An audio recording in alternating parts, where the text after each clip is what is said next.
बहुत ऊपर चले गए, बहुत ऊपर उड़ गए हम, इतना ऊपर नहीं उड़े कि बड़ी खबर हम मिस कर जाए। ये कंफ्यूजन क्रिएट करने की बात, दिस मींस कि यू आर नॉट सिंसियर। ये माइंड बॉगलिंग है, समझ नहीं आता। उनको शायद ये समझ नहीं थी पाकिस्तान क्रिकेट बोर्ड है भूल भुलैया, यहाँ पर कोच को नहीं पता होता कि अगली सीरीज के लिए मैं कोच रहूंगा नहीं रहूंगा। थाने लेके जाऊंगी आपको कॉफी पिलाने के लिए।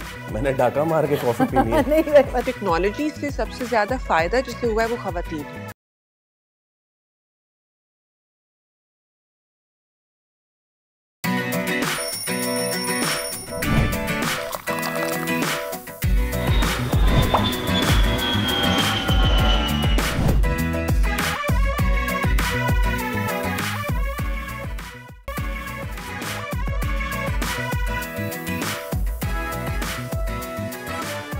अस्सलाम वालेकुम, खुश आमदीद। जी आया नू, बखैर आगले भली करे आया। वर्शद के दुनिया बोल है के साथ मैं हूँ सोनिया सुंदस और मैं हूँ सैयद फैसल करीम। वैसे सोनिया, कितना अच्छा लगता है ना जब हम आसमान में जहाज़ को टेक ऑफ करते या लैंड करते हुए ज़मीन पे देखते। By the way I live in Johar ना, नियर एयरपोर्ट। वो तो आप देख रहे छत होंगे। पे जो है वो जब जा रहा होता है जहाज़, तो कितना अच्छा लगता है, राइट? लेकिन अब इतना महंगा हो गया ना किराया उसका कि बस नीचे घर से ही देखना अच्छा लगता है। हाँ, अच्छा भाई देखें, महंगा महंगे की हम बाद में बात करेंगे, लेकिन आज जो है हम जो देखते हैं कि इतने ज़्यादा जहाज़ उड़ रहे हैं और जहाज़ जो आसमानों में परिंदों की तरह मौन लग रहे थे। आज ही के दिन ठीक 121 बरस कबल राइट बरादरान ने पहली मर्तबा जहाज़ या जहाज़ नुमा में बैठकर उड़ने की कोशिश उन्होंने की थी। हाँ, ये कोशिश कई मरतबा के तजर्बों के बाद कामयाब हुई थी और बस ज़मीन से कुछ फिट बुलंदी पर परवाज़ हो पाई थी। लेकिन फैसल, इसके बाद देखते ही देखते चंद सालों में इंसान ने तरक्की की।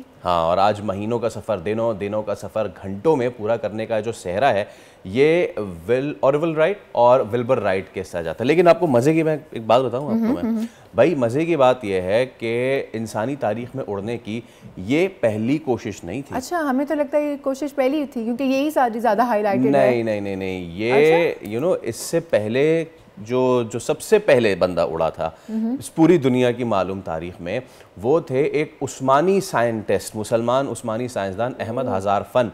16वीं सदी में वो कामयाबी से वो उड़ चुके थे। वो गलाटा टार, आप गई होंगी टर्की में, गलाटा टार से बॉस्फोरस तक उकाब के पर लगा के ना वो उड़ चुके थे। मतलब सबसे पहले मुस्लिम साइंटिस्ट थे जिन्होंने ये तजर्बा किया। यस, वो कामयाबी से वो उड़ भी गए। तो चले, बहुत ऊपर चले गए, बहुत ऊपर उड़ गए हम, इतना ऊपर नहीं उड़े कि बड़ी खबर हम मिस कर जाए। चलते हैं बड़ी जानिब। हुकूमत पीटीआई एक दूसरे से मुज़ाकरात को तैयार भी, बयानात की हद तक इनकार भी। दोनों जानिब के मुबहम बयानात मशरूत आमादगी का इजहार दिखाई दे रहा है, लेकिन बातचीत कहीं होती दिखाई नहीं दे रही। बिलावर और मौलाना की नाराज़गी भी हुक्मरान जमात के लिए बड़ा मसला। सियासी सूरत हाल किस जानिब जा रही है, जानेंगे आज। शरह सूद आखिरकार 13% पर आ गई। नई मॉनेटरी पॉलिसी उम्मीद की किरण के मुतरादिफ है। मुआशी हालात की बेहतरी में कितनी मददगार साबित होगी, बात होगी आज के प्रोग्राम में। चैंपियंस ट्रॉफी पर पाक भारत क्रिकेट बोर्ड्स के मामला तय, इवेंट के शेड्यूल आज जारी होने का इम्कान। एक्सपर्ट्स मामले को पीसीबी के मौक़िफ़ की जीत करार दे रहे हैं, लेकिन जेसन गिलस्पी के बयान के बाद बोर्ड के अंदरूनी मामला अब भी तज़ब्ज़ुब का शिकार दिखाई दे रहे हैं। और पंजाब में थाना कल्चर तब्दील। लाहौर मॉडल कॉलोनी के थाने में वीआईपी कैफे खुल गया। अब की बार जब थाने जाएंगे तो चाय पानी देकर नहीं बल्कि चाय कॉफी पीकर आएंगे। As Shakespeare said, to be और नॉट टू बी। तो इस वक्त मुल्की सियासत में भी टू बी और नॉट टू बी चल रहा है। मुज़ाकरात होंगे नहीं होंगे, ये तो मामला एक तरफ है। दूसरी जानिब जो मदारिस बिल वाला मामला है, उस पर मौलाना फजलुर रहमान और उनके जो हमअसर हैं वो इस वक्त हुकूमत से नाला दिखाई देते हैं। तो कन्फ्यूजन इस वक्त है, क्या वाकई कन्फ्यूजन है या फिर जो डेडलॉक है उस पर कुछ बात होने जा रही है। सब पे हम ज़रा जो सियासी मामलात हैं इस पर बात कर लेते हैं। हमारे साथ मौजूद हैं senator general retired Abdul Qayyum साहब, रहनुमा मुस्लिम लीग नून। आपको बहुत शुक्रिया सेनेटर साहब, thank you so much, good morning for your time. अच्छा, मुझे ये बताइए सेनेटर साहब कि ये सबसे पहले हम ज़रा पीटीआई और उनकी जो मुज़ाकरात है उसकी बात कर लेते हैं। एक बार फिर जो असद कैसर साहब हैं उनकी तरफ से जी सामने आई है कि जी हम बात करने के लिए तैयार हैं, लेकिन होता यह है हमेशा की तरह के जेल के अंदर से कुछ और बयान, जेल के बाहर से कुछ और बयान। ये एक अगर पेज पे आ जाएं, ये लोग एक पेज पे आ जाएं तो फिर सारी कंफ्यूजन दूर हो जाए। या देखिए Faisal, thank you very much. मेरे ख्याल में वजह यही है ना कि आपका जो वो ट्रस्ट जो डेफिसिट है वो बहुत ज़्यादा है। यानी आप की बात के ऊपर कोई एतमाद करे और आप एक बात के ऊपर सॉलिडली आके बैठे। मुज़ाकरात तो बहुत अच्छी चीज़ है और ये खुशाइंद है कि at the end of the day ये जो हैं तहरीक इंसाफ के लोग, लीडरशिप, ये पहले तो ये कहते रही कि हम उनसे बात करेंगे जो इनके पीछे हैं, और ये तो बिल्कुल बहुत से ऐसे नेगेटिव बयान देते रहे। लेकिन at the end of the day उन्होंने अगर ये सोचा है कि मुज़ाकरात हमें पॉलिटिशियन से करने हैं, पार्लियामेंट में करने हैं और गिव एंड टेक पे बैठ के मुल्क को आगे चलाना है, तो ये एक अच्छी बात है। लेकिन देन डबल स्पीक जो है वो फिर उसको उस स्पिरिट को तोड़ देता है। तो मेरे ख्याल में चूंकि पार्टी की क़यादत इमरान खान साहब के पास है और उन्हीं की बात चलती है, तो मेरे ख्याल है उन्हीं को सिंसियरिटी के साथ की सोचना चाहिए कि आज वो अगर इस हालत में हैं तो अपनी गलतियों की वजह से है, अपनी इंटरनल जो बहुत सी पॉलिसीज हैं उनकी वजह से है। तो उनको दूर करने का तरीका यही है कि मुज़ाकरात में बैठें अक्रॉस द टेबल और मसाइल को हल करें और फिर आगे चलने की बात करें। बहुत से इश्यूज हैं, ये बेस्ट टाइम है। आई थिंक ये एक्चुअली मोस्ट इम्पॉर्टेंट टाइम है कि हम नेशनल रिकन्सिलिएशन हो और उसके अंदर हुकूमत भी बैठे और अपोजिशन भी बैठे और बहुत से इंटरनल इशू, सिक्योरिटी के इशू, टेररिज्म के इशू, ग्लोबल इश्यूज, उनके ऊपर हमारी एक जबान से एक आवाज के साथ हम ऊपर उठे। चूंकि आज इस ग्लोबलाइज्ड वर्ल्ड के अंदर अगर कुछ मिडिल ईस्ट में हो रहा है या ईरान पे कुछ होता है या इधर, तो हम अफेक्ट होते हैं। हम इफेक्ट होते हैं politically, diplomatically, economically also. Oil की प्राइसेस ऊपर नीचे चली जाती हैं।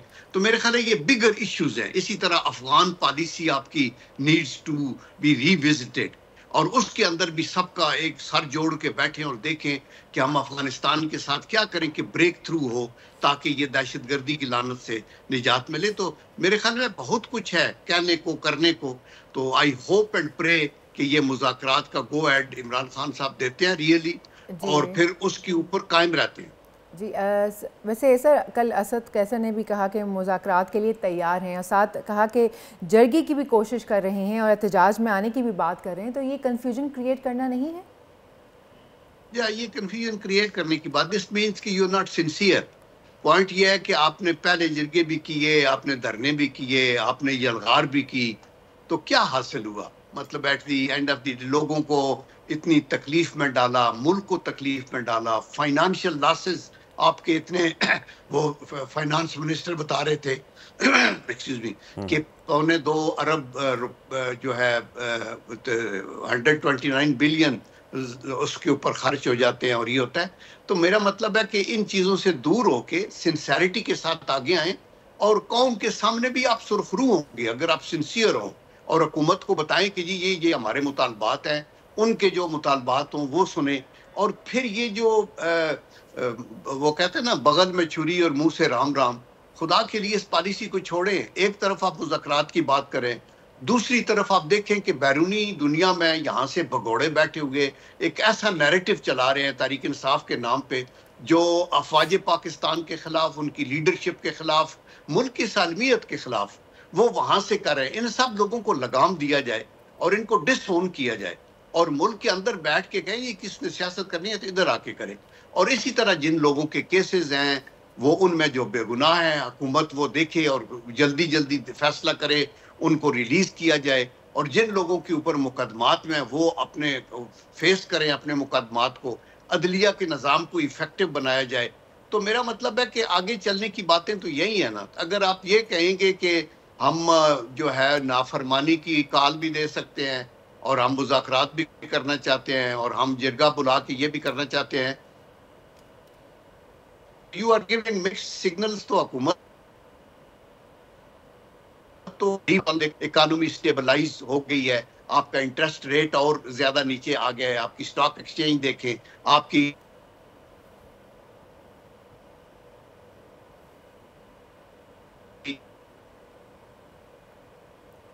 क़य्यूम साहब से ग़ालिबन हमारा कुछ टेक्निकल मामलात की वजह से इश्यूज हो रहे हैं। आई वांटेड टू आस्क आगे पीछे एसईओ के साथ अच्छा कयूम साहब, यू आर बैक। अच्छा, बीच में ना आप जो गुफ्तगू कर रहे थे तो इंटरनेट की डिस्ट्रप्शन की वजह से आपकी आवाज़ चली गई थी, तो चलिए इसी को लेके मैं आपसे अपना अगला सवाल भी कर लेता हूँ, which is very important. Digital mission act Pakistan आया है और उसके मुताबिक पाकिस्तान को डिजिटलाइज करने की तमाम तर कोशिशें हो रही हैं, बट कयूम साहब, यू योरसेल्फ नो कि मुल्क भर में इंटरनेट के इशूज़ क्या हैं।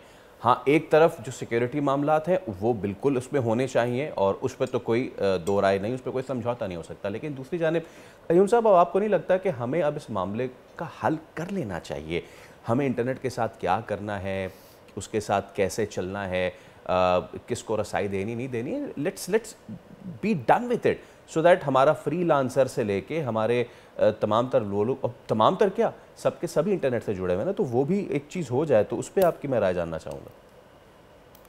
या बिल्कुल, आपका ये वरी जो है ये बिल्कुल जायज़ वरी है। ये हर मुहिब वतन पाकिस्तानी चाहेगा कि मॉडर्न वर्ल्ड के अंदर हम इंटरनेट के ऊपर टॉप स्पीड के ऊपर हों। इसमें आपकी एजुकेशन, आपकी बिजनेस, आपके बहुत से मामलात जो हैं वो सफ़र करते हैं। तो मेरे ख्याल में ये तो इसमें तो कोई दो राय नहीं है कि ये ज़रूर इफेक्टिव होना चाहिए, लेकिन इसके अंदर जो रोड़े हैं वो, एक तो कुछ हुकूमत कहती रहती है कि बैनुल अक़वामी सतह के ऊपर भी इंटरनेट के कुछ ब्रेकडाउन्स हैं, लेकिन कतई नज़र उसके आप ये देखें कि इस इंटरनेट और सोशल मीडिया को कितना गलत इस्तेमाल किया गया। यानी बाहर से बैठ के लोगों ने पाकिस्तान के अंदर म्यूटनी की कॉल्स दी कि आप हुक्म ना माने, आपके रॉन्ग नैरेटिव्स आए। आपका ये 26 नवंबर को जो हुआ, कहा गया कि 278 लोग, 300 लोग और खून गिर रहा है। एक जर्नलिस्ट बाहर बैठे हुए मुईद पीरज़ादा कह रहा था मुबारक हो फॉल ऑफ डी चौक। ये तो ऐसे हुआ जैसे रशिया फ्रेंच रेवोल्यूशन में ऐसे हुआ था। ये खुदा का वास्ता है, मुल्क के लिए ये आग फैलाने के लिए ये चूंकि बाहर है, और इधर आगे ये बच्चे जो कोई स्टूडेंट है, कोई एम्प्लॉयमेंट है, कि माँ बाप गरीब हैं, उन लोगों को भड़का के आप आगे लेके उनको बेरा रवि की तरफ लेके जाते हैं तो गलत है। तो इसलिए मेरे ख्याल में पॉलिटिकल लोगों का तामन होना जरूरी है।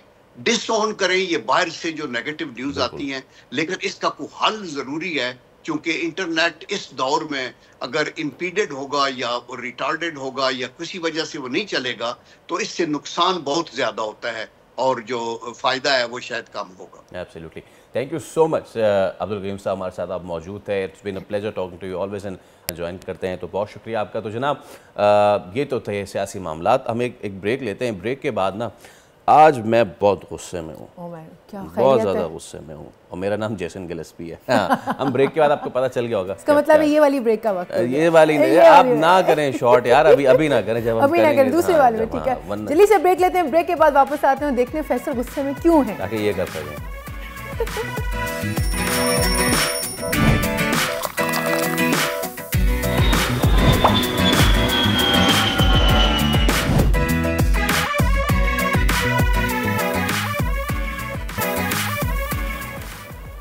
तो जनाब क्रिकेट की बात कर लेते हैं। चैंपियंस ट्रॉफी का जो शेड्यूल है उसका ऐलान मुतवक्के है, पता नहीं सदियों से मुतवक्के हो के नहीं दे रहा, लेकिन आज नहीं, मुझे लगा था कल है परसों नहीं, वो कह रहे हैं कि जी आज हो जाएगा। अच्छा। तो अब ज़राए कहते हैं कि पाक भारत क्रिकेट बोर्ड ने जो है फ्यूजन के फॉर्मूले पर तो रजामंद हो गए हैं, और उसके बाद अब बॉल ICC के कोर्ट में थी, तो लेकिन अब खैर चीज़ें तो अब सामने आ जाएंगी। अगर तो आज ऐलान हो जाएगा, अल्लाह करे आज ऐलान हो जाए, लेकिन उससे भी पहले ना इसको कहते हैं कि let's keep our house in order. हमारा अपने मामलात जो इस वक्त हैं वो इस वक्त बेइंतहा ख़राब हैं। आज बाय द वे पहला ODI भी है पाकिस्तान साउथ अफ्रीका का पार्ल में, जो कि पाकिस्तानी वक्त के मुताबिक शाम 5 बजे शुरू होगा। बट जेसन गिलेस्पी के जो अभी मुस्ताफ़ी हुए हैं, इनका ये बयान जो आज क्रिक इन्फो पे लगा हुआ है, उसकी हेडलाइन है ना, वो बहुत ही शर्मनाक है हमारे लिए, being Pakistanis cricket lovers and all. Jason Gillespie कहते हैं, I was completely and utterly blind sided by PCB, और मैं सिर्फ कैचिंग प्रैक्टिस के लिए गालिबन मुझे रखा गया था। मैं सुबह आता था, कैच प्रैक्टिस कराता था और चला जाता था। मुझे नहीं पता था टीम क्या जा रही है, मुझे नहीं पता था टीम क्या खेल रही है। दिस इज़ स्टैगरिंग, ये माइंड बॉगलिंग है। समझ नहीं आता कि फिर हम कहते हैं ना कि जी हमें फ़ॉरेन कोच चाहिए या फिर हमें लोकल कोच चाहिए, हमें कोच की इज़्ज़त करनी चाहिए। क्रिकेट एक्सपर्ट सैयद मोहम्मद अवैस हमारे साथ मौजूद है। अवैस, चैंपियंस ट्रॉफी की तो हम आपसे करेंगे ही बात, बट एक बार फिर हमें ये नज़र आ रहा है, वो कहते हैं ना कि प्लेयर पावर और प्लेयर पॉलिटिक्स छोड़ें सर, प्लेयर पावर और प्लेयर पॉलिटिक्स, ये जो अंदर बोर्ड में अंदर खाने मामला चल रहे हैं ना, मेरा नहीं ख्याल कि ये ठीक बात हुई है। ख़ासतौर पे आप बाहर से लोगों को लाते हैं। जेसन गिलेस्पी के इन बयानात को कैसे देखते हो वैसे? इन्होंने तो सख्त इल्ज़ामात लगाए हैं। देखिए, पाकिस्तान क्रिकेट बोर्ड की अगर बात करें तो आपको पता है कि पाकिस्तान क्रिकेट बोर्ड अनफॉर्चुनेट यहाँ के या फॉर्चुनेटली के अनफॉर्चुनेटली के आपको पता मजाक तो बन के रह चुका है। आपको याद हो जब पाकिस्तान ऑस्ट्रेलिया सीरीज हो रही थी तब भी कमेंटेटर्स इस चीज़ पे मजाक उड़ा रहे थे कि अगर आप थोड़े अरसे के लिए अगर आप टाइम स्पेंड करना चाहते हैं तो आप रेंट कर सकते हो कोच और आप वो जाएं वहाँ पर 5-10 दिन गुजारें और आपको वो छुट्टी करवा देंगे। और यही हुआ पाकिस्तान क्रिकेट बोर्ड के अंदर। ये कैटेगोरिकली अब मैं कह रहा हूँ कि अगर आप बड़े नामों की तरफ जाएं या बड़े कोचेस जो एक्सपीरियंस कोचेस हैं नहीं पाकिस्तान टीम को ज्वाइन करेंगे, वही ज्वाइन करेगा जिसको नौकरी की तलाश होगी। ये जो जितने मामलात हुए हैं पाकिस्तान क्रिकेट बोर्ड के अंदर, इसने इतनी डिस्टर्बेंस पैदा की है। हम जो बात कर रहे थे कि पाकिस्तान क्रिकेट बोर्ड की जब चेयर खेली जा रही थी तब भी डिस्टर्बेंस पैदा हुई थी, आपके सामने रिजल्ट्स अपना प्रोड्यूस हो रहे थे। फिर आपने कोचेस के बीच में जितनी डिस्टर्बेंस पैदा की, आप जेसन गिलेस्पी की बात करें, आप उनको लेके आए थे, अब बात हो रही थी कि यार वो बड़ा लंबा कैरी ऑन करेंगे। मुझे याद है जेसन गिलेस्पी का खुद मैंने इंटरव्यू किया हुआ है जिसमें उन्होंने कहा था कि मुझे थोड़ा टाइम चाहिए, मुझे समझना है पाकिस्तान क्रिकेट को, डोमेस्टिक क्रिकेट को समझना है मुझे। हमारे पास अच्छे प्लान्स हैं, मैं किसी को देखें फिटनेस स्टैंडर्ड के ऊपर ऑब्वियसली मीट करवाना, उनके बहुत अच्छे प्लान्स थे पाकिस्तान क्रिकेट के लिए, लेकिन उनको शायद ये समझ नहीं थी पाकिस्तान क्रिकेट बोर्ड है भूल भुलैया। यहाँ पर तो बेचारे कप्तान तो बहुत दूर की बात है, कोच को नहीं पता होता कि अगली सीरीज के लिए मैं कोच रहूंगा नहीं रहूंगा। लेकिन जो मामलात हुए हैं उनके साथ आने वाले टाइम के अंदर बहुत से राज मैं कहता हूँ वो खुलेंगे। लेकिन पाकिस्तान क्रिकेट बोर्ड शायद चेयरमैन साहब की बात करूँ, ठीक है बहुत अच्छा काम है, सारे मामलात है, लेकिन किसी एंड से अगर आपको कोई चीज़ फीड की जा रही है, खास करके क्रिकेट के हवाले से अगर मैं बात करूँ तो शायद मैं कहता हूँ वो गलत है। आकिब जावेद को पहले आप अपना लेके आए, आप ऐसा चीफ सेलेक्टर लेके आए, आकिब जावेद को आपने ऐसा चीफ सेलेक्टर यूज किया। फिर एक देखिए ऐसा कोच है, ऐसा कप्तान की बात करूँ जो भी उनके अंडर था, ऑब्वियसली जब एक कोच है वो अथॉरिटी चाहता है कि यार मैं पाकिस्तान टीम का मैं कोच हूँ, मैंने टीम को अंदर लड़ाना है, जाके मुझे अथॉरिटी दी जाए कि मैंने टीम को सिलेक्ट करना है। अगर आप उसी बंदे से वो चीज़ ले लें और आप उसको कहें जाओ जाके भाईजान ये 15 रुकनी स्क्वाड है, 11 इसमें से निकालना है और तुमने जाके टीम को लड़ाना है और आप फिर उससे रिजल्ट भी मांगो, कभी जिंदगी में ऐसे नहीं होता। वो 1-2 सीरीज के अंदर चुप रहेगा लेकिन कहीं ना कहीं वो फटेगा। और अच्छी बात है, मैं कहता हूँ कि फटने से बेहतर है कि वो मामला उनके यही होगा कि उन्होंने खुद ही रिजाइन करके कहा जी थैंक यू सो मच, मैं आप लोगों के साथ काम नहीं करना चाहता। और यही मैं आज भी जी सॉरी उनको लेकर ही क्यों आए थे फिर अगर यही सब करना था तो?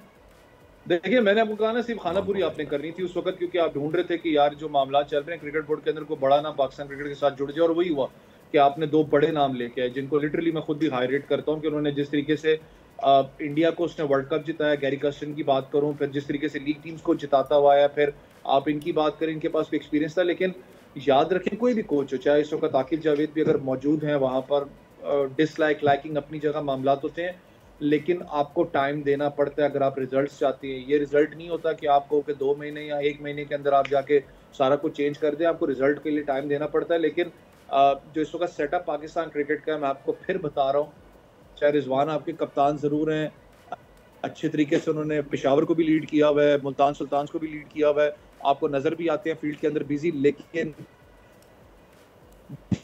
तरीके का उनको मैंने आता है वो ज़्यादा देर चुप नहीं रहेंगे। देखें आप 3 T20 मैचेस हार चुके हैं ऑस्ट्रेलिया से, आप 3 सीरीज जो T20 मैचेस थे साउथ अफ्रीका से आप हार चुके हैं 2, जिसमें 5 आप हारे हैं।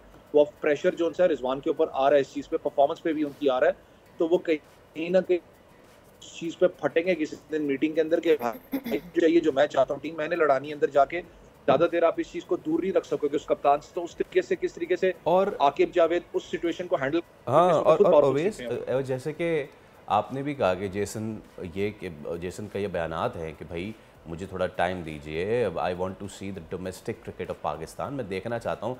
देखें ये एक अटर प्रोफेशनल होता है ना, ये वो बात करता है कि जी मैं यहाँ पे स्टे करना चाहता हूँ, मैं देखना चाहता हूँ पाकिस्तान के क्रिकेट क्या उसकी चाल है, डोमेस्टिक देखना चाहता हूँ। गैरी कर्स्टन ने वन फाइन मॉर्निंग तो इंडिया को नहीं जिताया था ना, I still remember Gary used to go to the Ranjis and all the domestic tournaments, वहाँ जाके टैलेंट पिक करना एंड ऑल। तो हम मेरे ख्याल से या तो चाहते नहीं है कि हमारी क्रिकेट अच्छी जाए, या फिर पाकिस्तान की क्रिकेट इतनी ज़्यादा इस वक्त सियासी भंवर में फंसी हुई है कि उससे निकलना मुझे तो मुश्किल नज़र आ रहा है। देखिए आप कैसे चाहेंगे आपकी क्रिकेट अगर अच्छी हो। मैं एग्जांपल देता हूं, जब आप चले डोमेस्टिक की आपने बात की है, अगर मैं डोमेस्टिक कंपेयर करता हूँ, बड़े 3 क्रिकेट बोर्ड से चलें कंपेयर करता हूँ। इंग्लैंड की अगर काउंटी सीजन की बात करें, उससे 100 साल से ऊपर हो चुके हैं। बिग बैश की अगर आप बात करें, बिग बैश तो चलें लीग क्रिकेट है ना, अगर थोड़ा सा पीछे चले जाएं तो शील्ड क्रिकेट होती है जो one of the toughest cricket होती है दुनिया की, 100 साल से ऊपर हो चुके हैं। रणजी ट्रॉफी 100 साल से ऊपर हो चुके हैं, वही सेटअप चल रहा है। मैं इंडिया की रणजी ट्रॉफी की बात कर रहा हूँ। हमारा मुझे बताएं कि आखिरी कब सेटअप वही चल रहा है। हर जो चेयरमैन आता है, हर कोई जो काबीना के अंदर, जो भी क्रिकेट बोर्ड के सर्कल के अंदर आता है, वो आके सेटअप सारा का सारा चेंज कर देता है। कभी टीमें ज़्यादा कर दी जाती हैं, कभी टीमें कम कर दी जाती हैं, कभी प्लेयर्स के लिए अगर मैं बात करूँ तो पूल जो है वो कम कर दिया जाता है। डिस्टर्बेंस हम खुद पैदा करते हैं, हमारे अंदर स्टेबिलिटी है ही नहीं इस वक्त। पाकिस्तान क्रिकेट डोमेस्टिक स्ट्रक्चर की अगर बात करें, सबसे बड़ा एग्जाम्पल इस वक्त अगर मैं बात करूँ तो आपका जो प्राइम टूर्नामेंट है वो कायद आज़म ट्रॉफी 4 डे का। मुझे बताएं 4 डे ट्रॉफी कौन से लाइव टेलीविजन के ऊपर आई है? इसका मतलब कि हमारी तरजीह ज्यादा T20 है। ऑब्वियसली वो पूरी दुनिया के अंदर है, मुझे पता है, लेकिन लोग 4 डे क्रिकेट को ज्यादा तरजीह, जो बड़ा लॉन्गर फॉर्मेट क्रिकेट खेलता है उसका आके ऊपर इंटरनेशनल लेवल पे देखिए एक्सपीरियंस कितना होता है, परफॉर्मेंस कैसी देता है। जो शॉर्टर फॉर्मेट का प्लेयर है उसकी एक्सपीरियंस आपके सामने है, कोई डगी छुपी चीज नहीं है। आप अपने जो प्राइम टूर्नामेंट है उसको फोकस नहीं करते। फिर दूसरी सबसे बड़ी चीज आपके बड़े टूर्नामेंट्स में, खास करके जो कायद आज़म ट्रॉफी में, एक प्लेयर जो उनसे 25,000 रुपया कमाता है, 35,000 रुपया कमाता है। मुझे बताएं मैं उसको कैसे कंपेयर करूं रणजी ट्रॉफी के प्लेयर के साथ? मैं कैसे उसको ऑस्ट्रेलियन शील्ड क्रिकेट के साथ कंपेयर करूं? रणजी ट्रॉफी का प्लेयर साल के अंदर करोड़ रुपए से ऊपर कमाता है, हमारे प्लेयर तो बेचारे इतना कमाते ही नहीं है।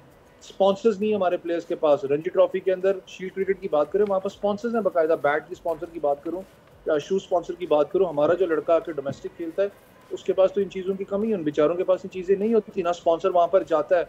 एक सबसे बड़ा कलमिया मैंने खुद देखा हुआ डोमेस्टिक के अंदर, एक लड़का जाके अगर 10 आउट भी करता है 2 इनिंग्स के, 5-5 का अगर लगाता है, तो लिटरली ये चीज़ काउंट की जाती है किस टीम के खिलाफ किया, उसमें क्या बड़े प्लेयर मौजूद थे, क्या बाबर, या एग्जांपल आपको दे रहा हूँ, क्या बाबर रिजवान या कोई मौजूद थे जिनको उसने आउट किया। अच्छा ठीक है, इसको आउट नहीं किया, चलो देखते हैं नेक्स्ट मैच में देख लेंगे। फिर वो बेचारा 10 खिलाड़ी को आउट कर, फिर वही चीज़ दोहराई जाती है।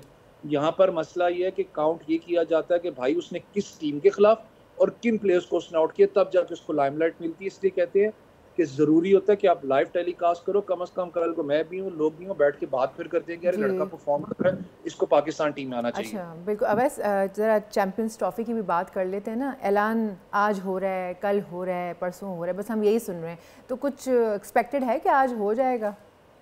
देखिए एक्सपेक्टेड तो आज हो जाएगा, लेकिन एक बड़ी खबर ये भी है कि हमारा तो दिल टूटा हुआ है इस वक्त, जो पिंडी के अंदर बैठे हैं, पिंडी में शायद मैचेस जो उनसे हैं वो ना हो, क्योंकि जो ब्रॉडकास्टर्स हैं उन्होंने एक बात की है कि हम मुश्किल है 4 जगह उसको ब्रॉडकास्ट करना, एक्सपेंसेस भी होते हैं, बाकी मामलात भी हैं, मूवमेंट भी बड़ी मुश्किल होगी, तो 3 जगह आप इसको कर लें। क्योंकि तीसरा आपको पता है ऑब्वियसली वो दुबई है जो हाइब्रिड मॉडल माना हुआ है, और एक लाहौर होगा और एक कराची होगा, जो मुझे अभी तक की सूरत हाल पता है। वायरस भी बिक चुकी है, सारा कुछ है, और आज एक्सपेक्टेड है कि आज जो उनसा चैंपियंस ट्रॉफी का जो स्केड्यूल है वो अनाउंस हो जाएगा, आज रात को या शाम तक अनाउंस हो जाएगा।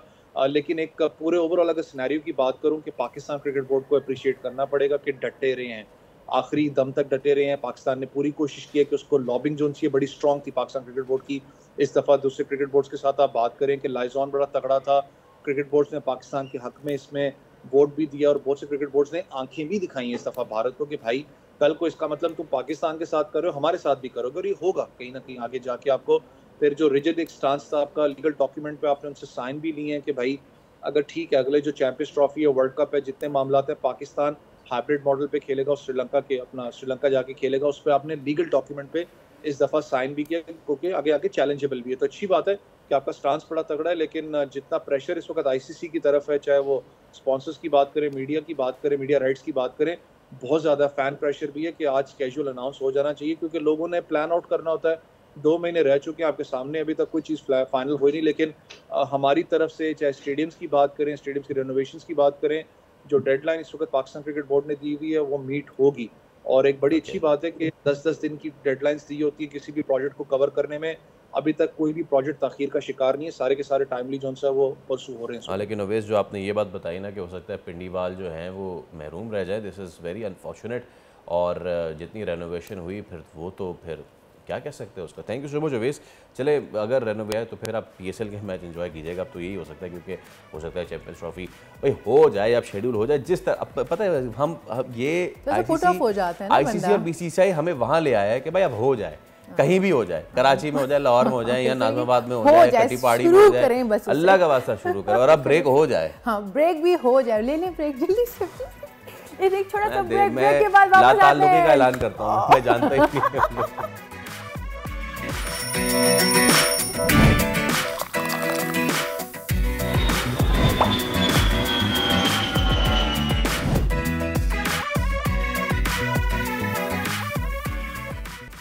वेलकम बैक जनाब, उम्मीद करते हैं आपका दिन अच्छा गुजर रहा होगा, हमारा भी अच्छा गुजर रहा है और कॉफ़ी की बड़ी तलब हो रही है। फैसल आपको कॉफ़ी पिलाने लेके चलूँ कहीं? हाँ, नेकी और पूछ पूछ, मुफ्ता और रोक रोक, फौरन चले। लेकिन पूछे तो कहाँ लेके जाने वाले हैं? किसी अच्छी जगह, आई एक्सपेक्टेड आप अच्छी जगह ही पे लेके जाएंगे। हाँ, लेकिन मैं थाने लेके जाऊंगी आपको कॉफ़ी पिलाने के लिए।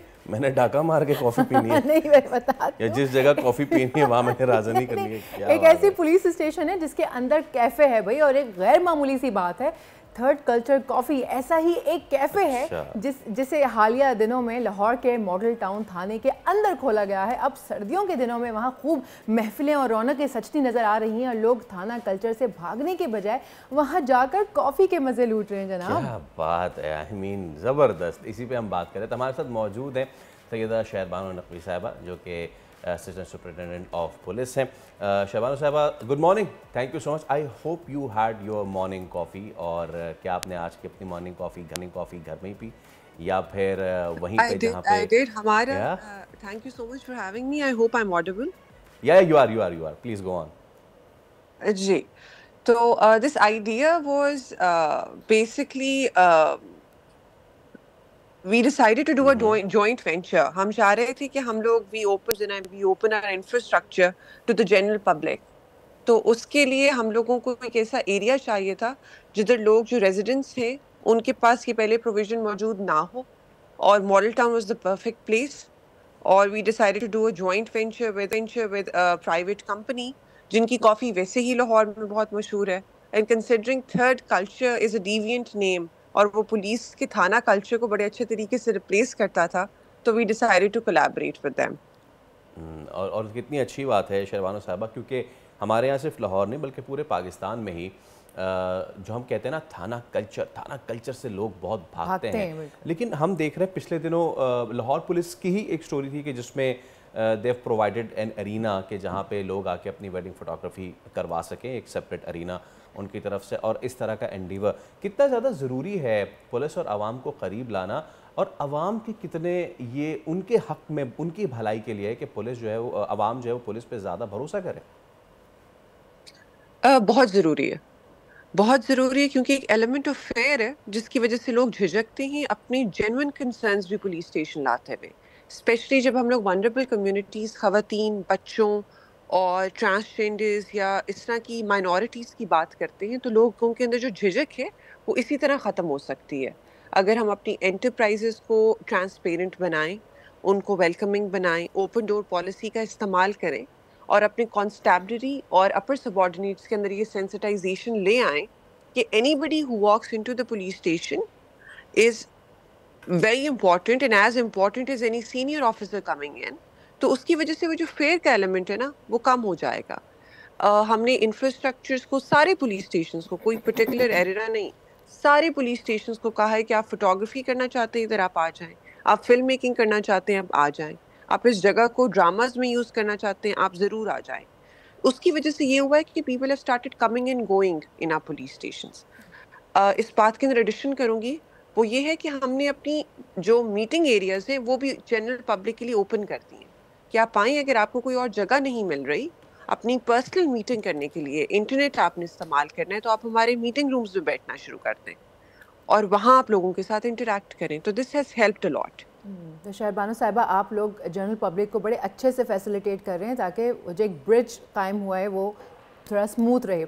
लेकिन मैं यहाँ पे पूछना चाहूँगी आपसे कि ख़वातीन को स्पेशली किस तरह से फैसिलिटेट किया जा रहा है, क्योंकि ख़वातीन बहुत हिचकिचाती हैं, हेजिटेट होती हैं पुलिस से रब्ता करने में या थाने जाने में, तो उसमें कितना आप लोगों ने कामयाब हुए हैं उस चीज़ को ख़त्म करने में? बहुत अच्छा सवाल है। हम लोगों ने ये चीज़ देखी थी कि टेक्नोलॉजी से सबसे ज़्यादा फ़ायदा जिसे हुआ है वो ख़वातीन है, ख़ास तौर पे बिजनेस वुमेन जो घर पे बैठ के अपना काम करना चाहती हैं। उसी चीज़ को मद्देनज़र रखते हुए हम लोग we moved beyond the idea कि हम लोग सिर्फ इंफ्रास्ट्रक्चर की तरफ अट्रैक्ट करें ख़वातीन को कि नहीं वो हमारे पुलिस स्टेशन आएँ। जब वो नहीं आना चाहती या उनको कोई और कंस्ट्रेंट्स हैं। इस चीज़ को मद्देनजर रखते हुए we shifted to a virtual reality. हम लोगों ने वर्चुअल विमेन पुलिस स्टेशन बना दिया जो एग्जिस्ट ही सेफ सिटी के अंदर करता है। तो you just have to make a call from your home. आप जब 15 पे कॉल करते हैं वो आपको वर्चुअल विमेन पुलिस स्टेशन की तरफ रेफर करता है। तो ESHO जो खातून है 24/7 सेफ सिटी में बैठी होती है, वो अपना वेबकैम ऑन करके आपसे बात करना शुरू कर देती है, आपकी कंप्लेंट लेती है, आपका एरिया आइडेंटिफाई करती है और ऑन ग्राउंड SHO के साथ लिंक करके खुद आपकी जो एप्लीकेशन है उसे परस्यू करती है। तो विमेन के लिए we have moved outside the police station and for children is well. Very very valiant effort. अच्छा शहबानो साहिबा, आई बीन टू लाहौर, तो वहाँ की जो पुलिस का मिजाज है वो यकसर मुख्तलिफ है कराची या सिंध की पुलिस से। लेकिन एक चीज़ जिस पे मैं ज़रूर आपसे सवाल करना चाहूँगा कि हम थाना कल्चर तो अपना तब्दील कर रहे हैं, लेकिन आए दिन हम देखते हैं कि सड़क पे अगर कोई सार्जेंट किसी को रोक लेता है, मे इट बी पुलिस और may it be traffic police, तो लोग उससे वहाँ लड़ना झगड़ना शुरू कर देते हैं। और जाहिर सी बात है कहीं कहीं पे ऐसे भी वाक़यात रिपोर्ट हुए हैं कि सार्जेंट की तरफ से उनकी तरफ से सख्ती बरती गई।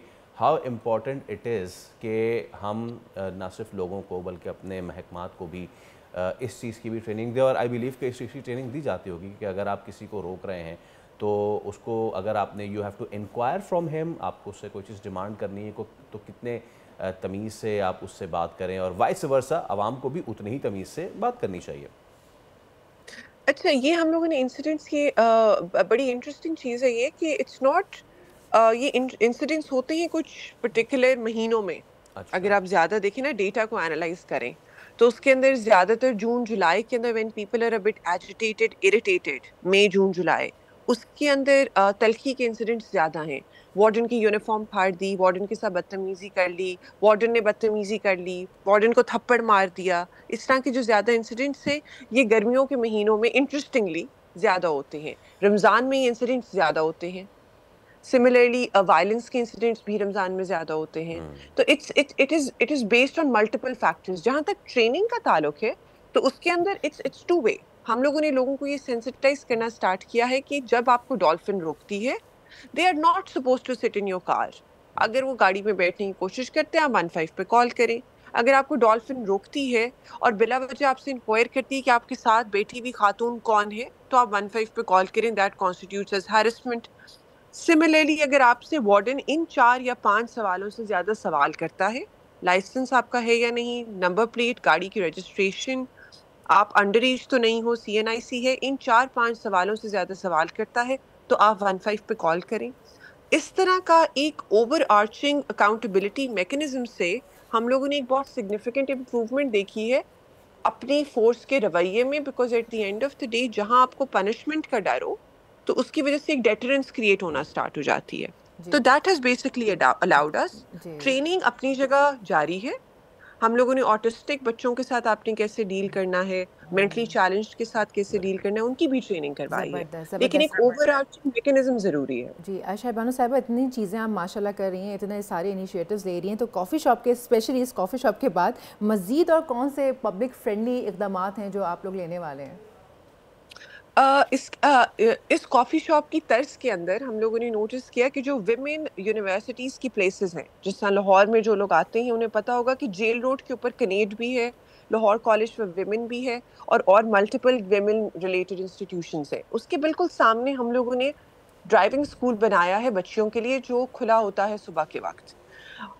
उधर हमने ये डिसाइड किया है कि we will launch a small project which is going to be pro women, women friendly space which could be used 24/7 by students as well as working women who would be coming in. So that would be another initiative inshallah जो आपको आने वाले 1 महीने में नजर आएगा। Nice, बहुत शुक्रिया SP शहबानो साहिबा, एंड वी बिलीव कि इसी तरीके से आवाम को पुलिस के ज़रिए आप इक़दाम करते रहेंगे। Thank you so much for your time. So I would like to have a coffee over there. अब तो मुझे अच्छा लग रहा है। मेरा ख्याल है जाना पड़ेगा लाहौर कॉफ़ी पीने के लिए। अगर तो कोई हमें ले जाने वाला हो तो एक कॉफ़ी के लिए मैं कम से कम 36,000 रुपये आना जाना तो ये महंगी हो जाएगी कॉफ़ी। चलिए फिर ब्रेक में चले जाते हैं। लाहौर नहीं चलते, ब्रेक में चलते हैं। ब्रेक से वापस आते हैं, देखते हैं प्रोग्राम में और क्या क्या बाकी है। Let's take a short break. अच्छा कॉफ़ी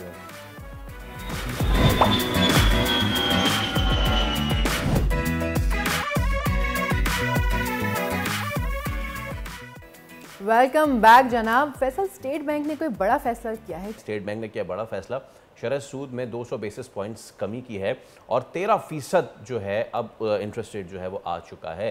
शरह सूद में जो 200 बेसिस पॉइंट्स की कमी हुई है उसके इम्प्लीकेशंस क्या होंगे हम जान लेते हैं। हमारे रमेश डॉक्टर खाकान नजीब हमारे साथ मौजूद है। डॉक्टर साहब अस्सलाम वालेकुम, good morning, thank you so much for your time doctor साहब। और हम देख रहे हैं मतलब कि बहुत ही स्टैगरिंग है, please correct me if I am wrong, कि इस पूरे साल के आगाज़ से आई गेस 22% से 13% पे आ गया है, जो कि बड़ा ही ज़बरदस्त है। क्या कहेंगे?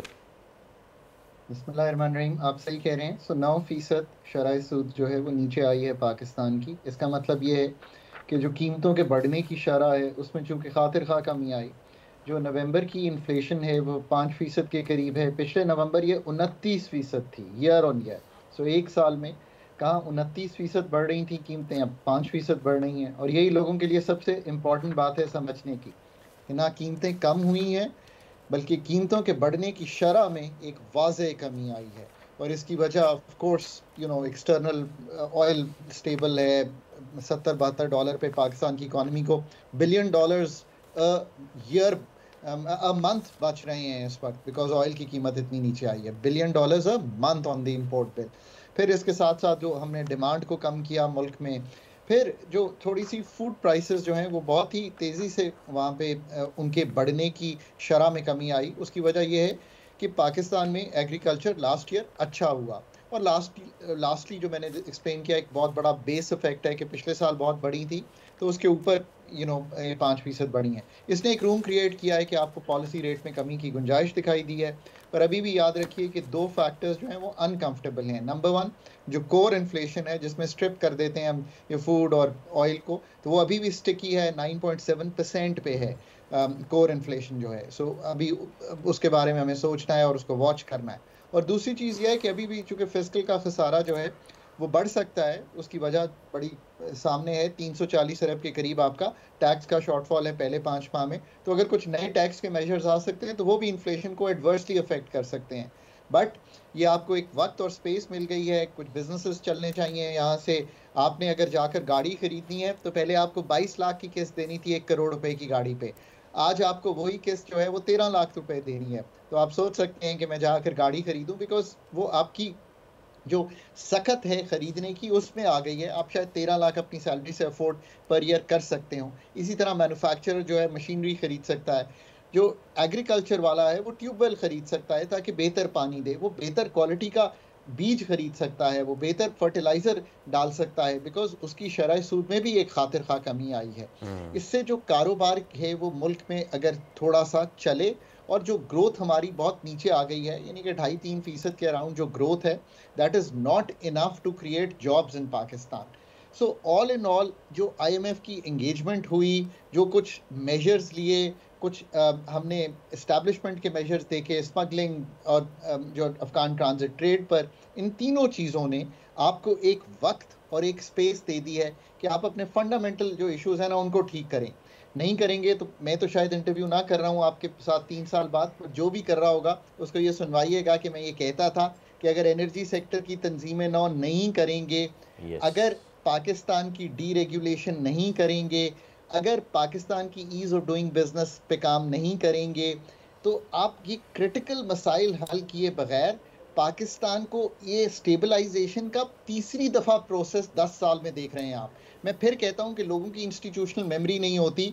अथॉरिटीज़ को याद रखना चाहिए 2013 में एग्जैक्टली यही हुआ था, 2019 में एग्जैक्टली यही हुआ था, 2024 में रिपीट हो रहा है। वो क्या रिपीट हो रहा है? IMF का प्रोग्राम होता है, रिजर्व्स बढ़ते हैं, करंट अकाउंट का खसारा टूटता है, इन्फ्लेशन नीचे आती है। ये IMF के साथ इंगेजमेंट का मुल्क का टिपिकल बिहेवियर है जो सारे ममालिक दिखाते हैं। अब बात यह है कि क्या आपने एक्सपेंडिचर रिफॉर्म्स पे उतनी तगोदौ की है? आप प्राइवेटाइजेशन करने गए, आप नहीं कर सके। ये बातें मैं इसलिए कर रहा हूँ, कुछ लोगों को शायद सख्त लग रही होंगी, पर ये वो वक्त है, ये कीमती वक्त है, ये स्पेस जो है ये कीमती स्पेस है जो आपको मिली है, और ये हमने बड़ी सैक्रिफाइस करके ली है। इसका मतलब ये है कि जब बिजली की इतने निर्ख बढ़े, जब गैस के इतने निर्ख बढ़े, जब मुल्क की इकोनॉमी को स्लो किया, तो ये लोगों ने सैक्रिफाइस दी है ये टाइम और स्पेस बाय करने की। Let's use this very very prudently. It is critical for Pakistan not to be stuck in a low export, low growth equilibrium. इससे निकालें मुल्क को।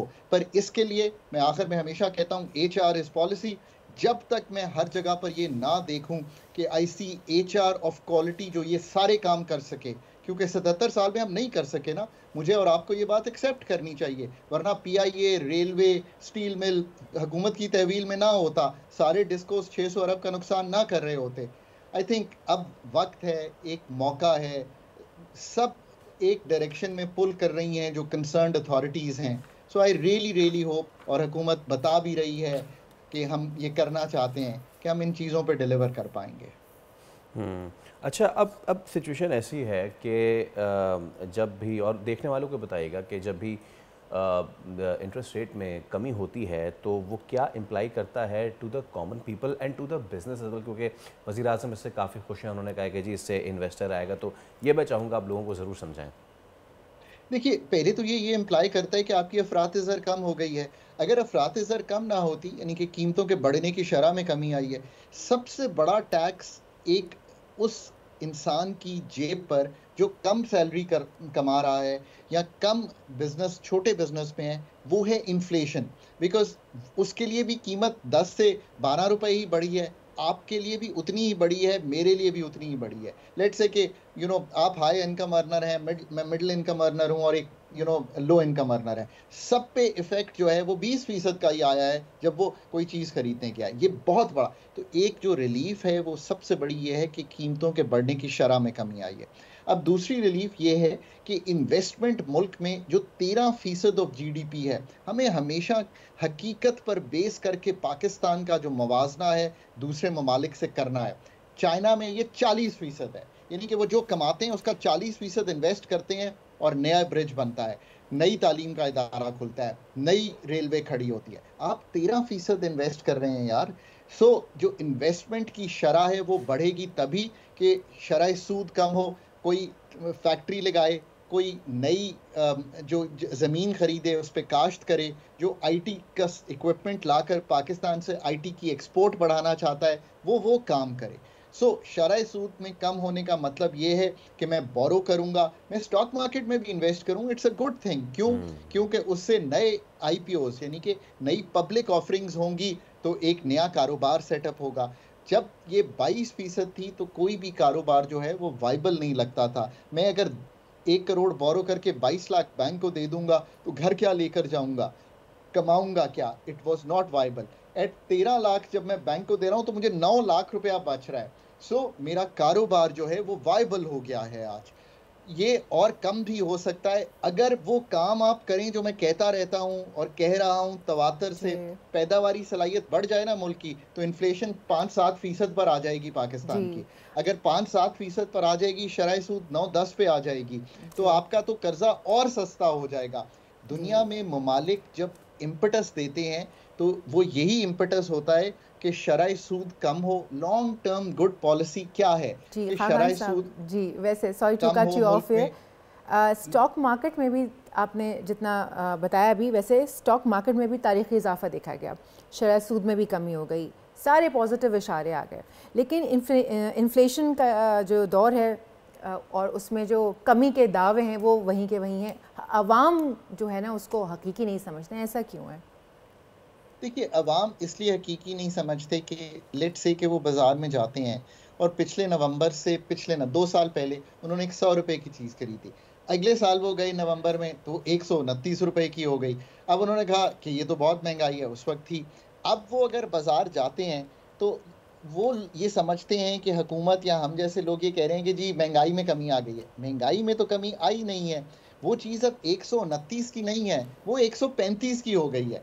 पर फ़र्क ये पड़ा है कि अगर वो उसी तरह इन्फ्लेशन हो रही होती तो वो 150 रुपये की हो जाती, अब वो 135 की हुई है। सो इसका मतलब ये है कि जो अफरात ज़र या कीमतों के बढ़ने की शरह में कमी आई है। पर now here's the other part, इस दफ़ा बोल्ड टीवी आपकी सैलरीज लेट्स होप के बढ़ा देता है 15%, और मुल्क में जो इन्फ्लेशन है, कीमतें जो बढ़ी हैं वो 10% ही बढ़ी हैं, तो फिर तो आपकी कुव्वत खरीद एक्चुअल में 5% बढ़ गई है, इसलिए कि आपकी तनख्वाह जो है वो 115 रुपए हो गई है, पर जो चीज़ें पिछले साल 100 की थी वो 110 रुपए की हुई हैं। And that is the way good economies are run, कि जो चीज़ें हैं, जो कीमतें हैं वो उतनी बढ़ती हैं कि वेजेस, जो रियल वेजेस हैं वो बढ़ रही होती हैं उससे ज़्यादा। एंड आई थिंक कि ये शायद फिनोमेना इस साल लार्जली पब्लिक सेक्टर में तो दिखाई देगा, वो तो बढ़ा ही देता है 12-15%, but I think private sector भी जो है, कारोबार चल रहे हैं दुनिया में, चूँकि कारोबार चल रहे हैं दुनिया में, पाकिस्तान भी उसको फॉलो कर रहा है। दुनिया में इंटरेस्ट रेट कम हो रहे हैं, एक ग्लोबल टेल विंड भी है आपके पास, ये भी याद रखिए। तेल की कीमत जब $70-71 होती है ना पाकिस्तान में, $1 billion a month import bill टूट गया आपका। तेल सस्ता हुआ है, बिजली भी इससे बढ़ने की जो कीमत है वो कम होगी, बिकॉज बिजली से बहुत तेल से बहुत बिजली बनती है पाकिस्तान में। तो ये सारी चीज़ें जो हैं थोड़ा सा टेल विंड दे रही हैं आपको। अब मसला ये है कि अगर फंडामेंटल चीज़ें ठीक नहीं ना करेंगे, मैं कारोबार करने जा रहा हूँ, 122 रेगुलेटरी एजेंसीज मुझे तंग कर रही हैं, मुल्क नहीं चलेगा। यार अमेरिका में अभी जो नए सदर आए हैं उन्होंने 2 काम किए हैं। उन्होंने कहा है कि मैं $1 बिलियन की इन्वेस्टमेंट लाएं आप, मैडम आप लाएं $1 बिलियन की अमेरिका में इन्वेस्टमेंट, वो कहते हैं मैं इसको फास्ट ट्रैक कर दूंगा। आप भी पाकिस्तान में इसी सोच पर जाएं। नंबर 2, उन्होंने बड़ी अच्छी बात की, उन्होंने कहा कि जो 2 स्मार्टेस्ट लोग हैं ना अमेरिका के इस वक्त जो कारोबार में, इलॉन मस्क और विवेक, उनको कहें कि आकर $2 ट्रिलियन तक एक्सपेंडिचर हुकूमत के काट दें और जो रेगुलेटरी फ्रेमवर्क है उसको आसान बना दें। ये दोनों चीज़ें पाकिस्तान में फॉलो करें आप। मैं कहता हूँ इट इज़ मतलब हमें तो ये कहते हुए 10 साल हो गए, अब शायद हम अमेरिका की बात ही सुन लें। मैंने एक किताब लिखी थी हुकूमत में बैठकर, वो आज भी BOI की वेबसाइट पे पड़ी हुई है। 2016 में इसी चीज़ पे किताब लिखी थी कि पाकिस्तान की रैशनलाइजेशन करें रेगुलेशन, और वो आज भी उतना ही इंपॉर्टेंट है। बट आई एम हैप्पी कि अमेरिका करने जा रहा है। दैट इज़ वाई हम ये कहते हैं कि अमेरिका का जो एक्सेप्शनलिज्म है, यानी कि अमेरिका की जो ग्रोथ स्टोरी है वो क्यों लिखी जाती है, इनोवेशन स्टोरी क्यों लिखी जाती है। आई होप कि आपकी वो किताब अमेरिका के बाद हमारे लोग भी पढ़ लें, so that we can grow on the same line. Thank you so much doctor Khaqan Najeeb, हमारे साथ आप। तो मुल्क की मईशत के मस्बत आशारियत तो हैं, लेकिन जैसे कि आपने कहा कि वो ट्रिकल डाउन लोगों तक होना चाहिए। अल्लाह करे कि ट्रिकल डाउन लोगों तक हो। अभी हम एक ब्रेक ले रहे हैं। बिल्कुल एक ब्रेक ले रहे हैं, ब्रेक के बाद वापस आते हैं। Let's take a short break.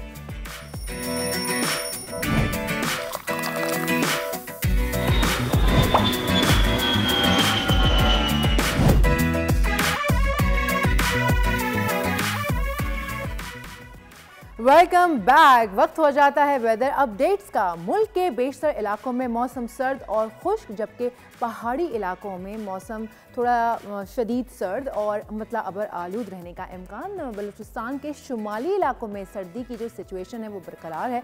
Punjab की अगर बात करें तो मरी, गलियात और गर्दोनवा में शदीद सर्दी हो गई है, मतलब जज़वी तौर पर अबर आलूद रहने की तवक्को है। सिंध के बेशतर अजला में मौसम खुश्क रहेगा, सर्द रहेगा, जबकि कराची में कल जो पारा है वो 10 डिग्री रिकॉर्ड किया गया है। जी हाँ, और खैबर पख्तूनख्वा, चित्राल, देर, सवात और करम एजेंसी में हल्की बारिश और पहाड़ों पर हल्की बर्फबारी भी हो सकती है। अगर अहम शहरों के टेम्परेचर की बात करें तो इस वक्त कराची की बात करते हैं सबसे पहले, और कराची में मिनिमम टेम्परेचर जो है वो 12 होगा, स्काई क्लियर होगा, और मैक्सिमम टेम्परेचर जो है वो 28 डिग्री तक जाने का इम्कान है। उसके बाद बात करते हैं हैदराबाद की। हैदराबाद में मिनिमम टेम्परेचर होगा 12 और मैक्सिमम टेम्परेचर जो है वो जाएगा 26 डिग्री तक, और पार्टली क्लाउडी रहने का इम्कान है। बात करते हैं मीरपुर खास की, तो मीरपुर खास में मिनिमम टेम्परेचर आज होगा 9 और मैक्सिमम जाएगा 26 डिग्री तक, स्काई क्लियर होगा और सूरज चमकता रहेगा। बात करते हैं नवाबशाह के टेम्परेचर की, तो नवाबशाह में आज मिनिमम टेम्परेचर होगा 8 और मैक्सिमम टेम्परेचर जाएगा 25 डिग्री तक। लेकर चलते हैं आपको लाड़काना की जानिब। लाड़काना में आज मिनिमम टेम्परेचर होगा 8, मैक्सिमम एक्सपेक्टेशंस जो हैं वो 24 डिग्री तक जाने की इम्कान है। बात करते हैं गवादर की, तो गवादर में मिनिमम टेम्परेचर होगा 12 और मैक्सिमम जाएगा 24 डिग्री तक, स्काई क्लियर होगा। क्वेटा लेकर चलते हैं आपको। तो क्वेटा में आज मिनिमम टेम्परेचर -2 रिकॉर्ड किया गया है और मैक्सिमम जो एक्सपेक्टेशंस हैं वो 13 डिग्री तक हैं। स्काई जो है वो क्लियर है। बात करते हैं कुछ मुल्तान की। तो मुल्तान में आज मिनिमम टेम्परेचर होगा 6 और ज़्यादा से ज़्यादा 22 डिग्री तक रहने का इम्कान है। लाहौर लिए चलते हैं आपको। तो लाहौर में आज मिनिमम टेम्परेचर जो है वो 2 होगा, पार्टली क्लाउडी रहेगा, मैक्सिमम टेम्परेचर जाएगा 19 डिग्री तक। फैसलाबाद में आज मिनिमम टेम्परेचर 4 एक्सपेक्टेड है और मैक्सिमम जाएगा 22 डिग्री तक और यहाँ पर भी पार्टली क्लाउडी रहने का इम्कान है। शहर इक़्तिदार की बात करूँ अगर मैं इस्लामाबाद की, तो इस्लामाबाद में as you can see minimum temperature जाएगा 5 और मैक्सिमम जाएगा 19 तक, पार्टली क्लाउडी रहेगा। और लेकर चलते हैं आपको सी के पड़ोस में यानी कि मरी में आज मिनिमम टेम्परेचर एक्सपेक्टेड है 5 और मैक्सिमम जाएगा 12 डिग्री तक। स्काई जो है वो क्लियर रहेगा। पेशावर की अगर मैं बात करूं तो पेशावर में आज मिनिमम टेम्परेचर रहने वाला है 6 और मैक्सिमम जाएगा 20 डिग्री तक, पार्टली क्लाउडी रहने का इम्कान है। मुजफ्फराबाद लिए चलते हैं आपको। तो मुजफ्फराबाद में आज मिनिमम टेम्परेचर है 4 और मैक्सिमम जाएगा 19। स्काई जो है वो क्लियर रहेगा, आसमान साफ रहेगा। और इसके बाद आ जाता है हमारे पास जनाब स्कर्दू में है मिनिमम टेम्परेचर -11 और मैक्सिमम भी है माइनस में ही है -2। स्काई क्लियर रहेगा। गिलगित बल्तिस्तान की अगर मैं बात करूं तो गिलगित बल्तिस्तान में जारी है बारिश और बर्फ़बारी का सिलसिला, लेकिन अभी जो है वो शायद रुक गया है। शदीद सर्दी से नदी नालों का जो पानी है वो मुंजमद हो चुका है। मौसम की जो ताज़ा तरीन सूरत हाल है वो हम जानते हैं बोल के नुमाइंदे, जो कि उनका नाम है नदीम खान। जी नदीम खान, ज़रा आगाह कीजिए करंट सिचुएशन से। जी बिल्कुल, गिलगित बल्तिस्तान के अगर आज के मौसम की बात करते हैं तो गिलगित बल्तिस्तान के बालाई इलाकों समेत मैदानी इलाकों में शदीद सर्दी की लहर बरकरार है और हालिया बर्फबारी का जो सिलसिला शुरू हो चुका था वो अगर आज के दिन की बात करते हैं तो आज तक जो है वो थम चुका है। और गिलगित बल्तिस्तान में सुबह से ही मौसम जो है वो साफ़ है मगर यकबस्ता हवाएं चल रहे हैं और सर्दी की शिद्दत जो है उसमें काफ़ी हद तक इजाफा हुआ है। इसके साथ साथ ये बता दें कि बालाई इलाकों में शदीद सर्दी का अंदाज़ा इस बात से लगाया जा सकता है कि तमाम नदी नाले वो मुकम्मल तौर पर मुंजमद हो चुकी है। और हम इस वक्त दरियाए गिलगित के किनारे मौजूद है और आप देख सकते हैं कि दरियाए गिलगित की सतह जो है वो मुसलसल कम हो रही है। महकमे मौसमियात के मुताबिक गिलगित बल्तिस्तान के बालाई इलाकों समेत मैदानी इलाकों में आइंदा चंद रोज तक मौसम साफ रहेगा मगर शदीद सर्दी की लहर जो है वो बरकरार रहेगी। जी बहुत बहुत शुक्रिया नदीम हमें आगाह कर रहे थे। गिलगित बल्तिस्तान में जो शदीद बर्फबारी का सिलसिला है वो रुक गया है और मुल्क भर में इस वक्त शदीद सर्दी हो गई है। सो जनाब ये था आज का वेदर अपडेट्स और बढ़ते हैं प्रोग्राम के बक़िया हिस्से की जानिब। तो Faisal over to you. Thank you Sonia, thank you for the weather updates. चलिए हम एक बार फिर अब बात करने जा रहे हैं इंसदादे पोलियो मुहिम की। और एक बार फिर मैंने इसलिए कहा क्योंकि हम हर 3 महीने हर 2 महीने के बाद इस पे गुफ्तगू कर रहे होते हैं। अभी ग़ालिबन महीना 1.5 हुआ होगा कि पोलियो मुहिम जो है वो कैरी आउट की गई थी और उसके बाद दोबारा जो है वो पोलियो मुहिम जो है उसका आगाज़ जो है वो हुआ है। और बार बार हुकूमत की तरफ से ये बताया जाता है कि वैक्सीनेशन जो है वो पूरे मुल्क में इस वक्त कैरी आउट की जा रही है, लेकिन वो क्या वजूहात हैं कि जिनकी बिना पे क्या लोगों को ट्रस्ट नहीं है? बिकॉज़ इससे पहले भी केसेस रिपोर्ट हुए तमाम तर कोशिशों तमाम तर काविशों के बावजूद। तो हमारे साथ आज हमारे मौजूद गेस्ट मौजूद हैं डॉक्टर सलीम प्रियानी जो कि सीनियर पीडियाट्रिशियन और member and x general secretary Pakistan paediatric association है। प्रोफेसर डॉक्टर सलीम साहब, thank you so much for your time sir. It's a pleasure having you. Thank you very much for calling me. No, pleasure all ours, sir. My first question. जी. What's wrong with people? क्या मसला है? Because virus ने तो उस वक्त तक नहीं जाना जब तक ये कम्प्लीटली एरेडिकेट ना हो जाए। पूरी दुनिया में एरेडिकेट हो चुका है, सिर्फ हम और अफगानिस्तान किसी हद तक रह गए, या फिर चैड वगैरह इन अफ्रीका नहीं, मतलब कि वहाँ भी इसको हो चुका है। सो क्या इशू है, क्यों बार बार ये केसेस रिपोर्ट हो जाते हैं? मेरे ख्याल में इस पे मैं बेतहाशा प्रोग्राम कर चुका हूँ पिछले 5-10 मेरे ख्याल में डिकेड, बहुत अरसे से ये कैंपेन जो है ऑफ एंड ऑन चलती रहती है जैसे आपने बताया, और अब ये इसकी फ्रीक्वेंसी बढ़ गई है। वजह जो है इसको हम यूँ कहेंगे कि एक वजह नहीं है, there are so many factors. सारा ब्लेम हम लोगों पे भी नहीं डाल सकते, सारा ब्लेम हम गवर्नमेंट पे भी नहीं डाल सकते, सारा ब्लेम हम मतलब कुछ ब्लेम मैं चाहूँगा कि हमारी फैटर्निटी भी लेना चाहेगी। Doctors how is that? मैं इसलिए कहूँगा कि शायद हमारी कोताही है कि हम उस अंदाज से मरीज़ों को देखें। सबसे ज़्यादा भरोसा जो मरीज़ को होता है उसके डॉक्टर पे होता है, ठीक है। तो जब हम उसको एक बीमारी के बारे में, उसके इलाज के बारे में कन्विंस कर सकते हैं, तो हम क्यों फेल हो रहे हैं कि हम इनको पोलियो एरेडिकेशन के लिए हम नहीं कन्विंस कर सके। तो हमें खुद सोचना होगा, क्योंकि मास जो है ना हमारा, वो डॉक्टर पे बहुत ज़्यादा रिलाई करता है। और इसीलिए हमारी एसोसिएशन जो है गाहे बगाहे मुख्तलिफ़ प्रोग्राम करती है।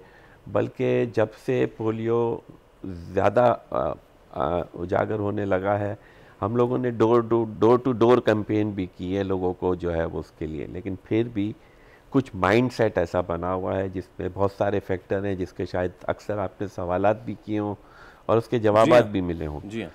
तो आई वुड से कि इट्स मल्टी प्रोंग्ड इफेक्ट है एक तरह से, मतलब एक चीज़ को हम नहीं ब्लेम कर सकते। सर, इतनी कैंपेन्स रन हुई हैं, फिर भी केसेस रिपोर्ट हो रहे हैं, कहीं आपको लगा कि कुछ फ़र्क पड़ा हो इतनी कैंपेन्स करने का? जी फ़र्क पड़ा है ना, कि पिछले साल हमारे पास 6 केसेस थे, इस साल 63 केसेस हैं। मतलब मैं इसको, it's a sarcastic remark, I don't want to give that, but it is a fact. तो उसको हम कैसे, अब मैं इसमें क्या बोलूँ। डॉक्टर साहब, पता है कि इसके जैसे आपने कहा कि मल्टी प्रोंग्ड एक ये वॉर है ना, तो सिचुएशन इसके हम हमेशा से तो कहते हैं कि क्योंकि हमारा पोरस बॉर्डर है, बलूचिस्तान से केसेस रिपोर्ट हो जाते हैं, खैबर पख्तूनख्वा से, चित्राल से जो हमारा अफगान बॉर्डर है वो मिला, तो वहाँ से हो जाते हैं। तो चले ये तो ठीक है, सिंध? देखिए, सिंध में अभी पोलियो कैंपेन शुरू होने से पहले 2 केसेस जैकबाबाद में मिले हमें। तो सिंध का मसला सिंध नहीं है, कराची है। यस। जितना इन्फ्लक्स पाकिस्तान में कराची में है, not from all over the provinces, other provinces, but across the border as well. So that's where we have to check कि जो कराची का बॉर्डर है with different parts of the country, वहाँ पे हमें जो है बहुत ज़्यादा फोकस करना पड़ेगा। और इसमें डॉक्टर साहब मैं अपना एक एक्सपीरियंस आपके देना चाहूँगा। रिसेंटली पंजाब में मुझे पोलियो कैंपेन शूट करने का मौका मिला। पंजाब में कंट्रोल इसको बड़े अच्छे तरीके से किया है वहाँ पे हेल्थ डिपार्टमेंट ने, कि वो जितने भी जो उनके जो आउटपोस्ट हैं, जो बाहर आने जाने वाले रास्ते हैं, वहाँ पे उन्होंने इस तरह की डेस्क कायम कर दी हैं। पंजाब का अपना इंडिजिनस, वहाँ से कोई केस रिपोर्ट नहीं होता, कोई आ जाए और एका दुक्का तो ऐसे केस रिपोर्ट हो जाता है। नाउ डू यू थिंक कि यहाँ हम कराची की सतह पे भी हमें entry exit point, not only on the entry exit points but on our bus terminals, और एयरपोर्ट पे तो होता ही है, यहाँ पे मज़ीद इसको तेज़ करने की ज़रूरत है? बिकॉज अब हम रोते हैं कि जी फार फ्लंग एरिया में जाके हमें करनी पड़ती है। वो फार फ्लंग एरिया से जब लोग यहाँ आते हैं, जब पेनिट्रेट करना शुरू करते हैं, फिर वो चीज़ें शुरू हो जाती है। तो डू यू थिंक कि हमें वॉर फुटिंग स्पेस पे विद इन द सिटी काम करना पड़ेगा? That is what I was telling you earlier, जो मैंने बात की कि we have to focus on the जितने भी हमारे इनकमिंग आउटगोइंग एरियाज़ हैं, चाहे ट्रेन स्टेशन है, चाहे बस स्टेशन है, they are all borders basically. I consider them as borders. Border का मतलब ये नहीं है कि एक लाइन जो कि आपके सिंध और पंजाब को अलग कर रही है, बलूचिस्तान और सिंध को अलग कर रही है। These are basic borders. तो हमारे ये है ना, इनफ्लक्स एंड आउटफ्लक्स यहीं से हो रहा है। तो यहाँ पे फोकस करने की बहुत ज़रूरत है। और इसके साथ साथ जो है, आप लोगों का बहुत बड़ा साथ है इसमें, रेडियो मीडिया जितना भी है, कि आप अपने सेगमेंट्स का बहुत कीमती वक्त जो है हमें देते हैं। और ये कीमती वक्त डेफिनेटली आप इसलिए देते हैं कि हम इस वबा से जान छुड़ा सकें किसी भी तरीके से। तो I really appreciate that from all the media. Doctor साहब, इतना काम जैसे आपने कहा कि हो रहा है, हम कर ही रहे हैं, तो कमी एक्चुअली कहाँ पर आ रही है कि वो कैंपेन जिस तरह से रन होनी चाहिए, या जितने बच्चों को फैसिलिटेट करना चाहिए, जितने बच्चों को पोलियो देने चाहिए कतरे, वो नहीं हो पा रहे? कमी कहाँ आ रही है? ऐसे कमी जो है वो ज़्यादा जो है वो आपके एंड यूज़र पे आ रही है, आम आदमी पे आ रही है, कि वो कन्विंस नहीं हुआ अभी तक।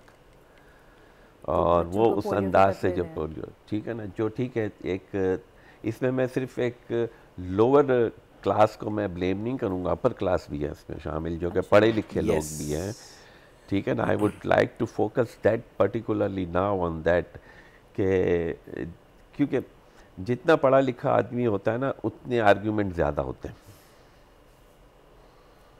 ठीक है ना। तो अब उनको समझाना बड़ा मुश्किल हो जाता है, और वो they are very focused on immunisation, vaccination, बाकायदगी से वो वैक्सीनेशन करवा रहे होते हैं अपने पीडियाट्रिशियन से या डिफरेंट हॉस्पिटल से, जहाँ पे भी जाके, तो उनको कन्विंस करना बहुत मुश्किल होता है कि ये बार बार क्यों हो रहा है, ठीक है ना। हम तो हमारे डॉक्टर से हमने तो पिलवा दिया है, ठीक है ना। तो इसमें जब मैंने कहा कि I would like to take the blame for that, तो डॉक्टर को ज़रूरी है कि जब ये मुहिम चल रही हो तो वो अपने क्लिनिक पे पोलियो ना पिलाए, okay.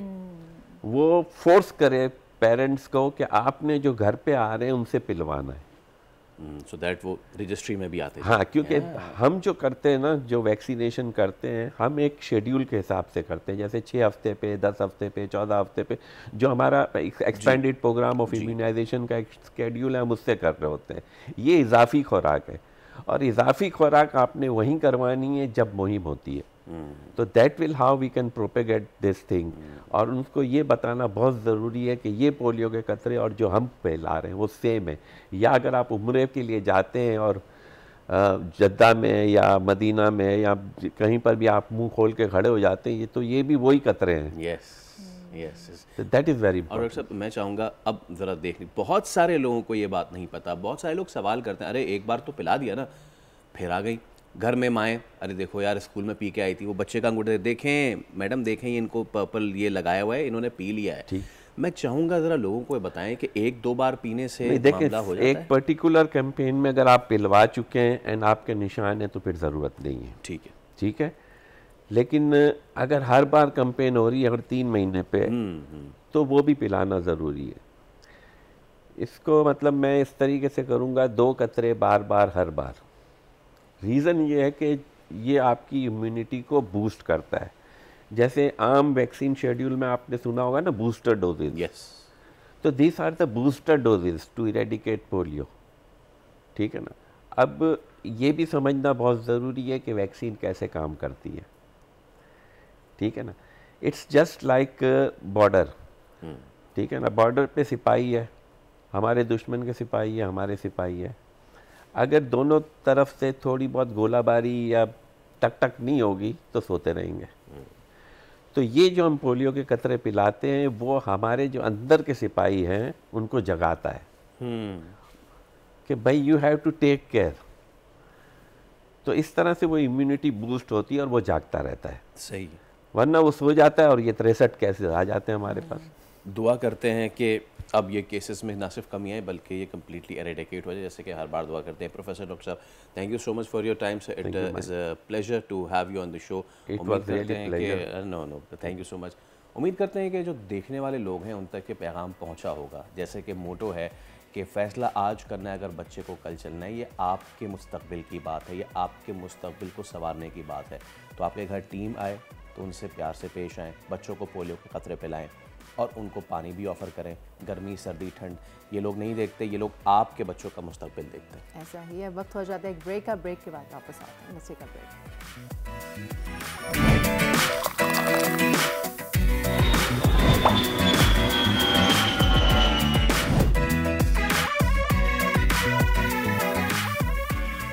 Welcome back. Pakistani heroes मुल्क का नाम रोशन करने में है मसरूफ। हीरो पाकिस्तानी अली रज़ा ने वर्ल्ड मास रेसलिंग चैंपियनशिप में चांदी का तमगा अपने नाम कर लिया है। किर्गिस्तान में मुनक़िदा आलमी मास रेसलिंग चैंपियनशिप में पाकिस्तानी अली रज़ा अपनी तकनीक और आज़म की बदौलत मुख्तलिफ ममालिक के मजबूत हरीफों के दरमियान नुमाया कारकर्दगी दिखाने में रहे कामयाब और हर मरहले में अपने हरीफों को शिकस्त देने के बाद अली ने फाइनल तक रसाई हासिल की।